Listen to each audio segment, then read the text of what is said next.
Monumen Puputan Klungkung nampak menjulang tinggi di tengah-tengah keramaian pusat kota Semarapura. Monumen ini memiliki tinggi sekitar 28 meter dan berdiri di areal tanah dengan luas sekitar 128 meter persegi.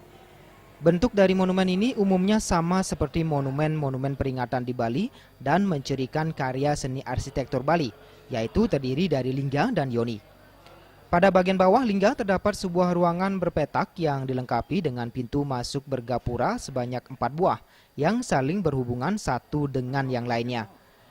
Pintu tersebut terletak di sebelah utara, timur, selatan, dan barat dari bangunan lingga di bagian bawah. Di tengah-tengah antara ruangan berpetak dengan lingga terdapat bangunan kubah persegi 8 yang alasnya dihiasi dengan kembang teratai sebanyak 19 buah.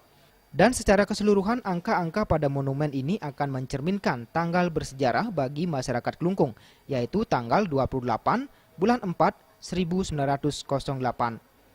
Di dalam monumen juga terdapat ragam cerita kehidupan zaman kerajaan Klungkung, dari kehidupan sosial, ekonomi, budaya, hingga perlawanan rakyat Klungkung kepada penjajah Belanda. Hal inilah menjadi latar belakang perjuangan para pahlawan kala itu sehingga disebut sebagai Perang Puputan. Monumen Puputan Klungkung merupakan tugu peringatan Hari Bersejarah Puputan Klungkung yang dulu terjadi 28 April 1908 silam. 28 April 1986 merupakan peletakan batu pertama oleh Bupati masa itu Dr. Cokode Gede Agung. 6 tahun berjalan, monumen yang pembangunannya dirancang oleh Insinyur Ide Ayu Armeli ini akhirnya diresmikan oleh Menteri Dalam Negeri kala itu Rudini 28 April 1992.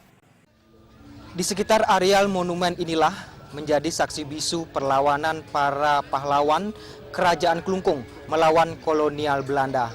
Hal ini jugalah yang menjadi dasar kenapa monumen ini disebut sebagai Monumen Puputan Klungkung. Dari Klungkung, Ari Wiratmaja dan Ngurah Wiro, Bali TV.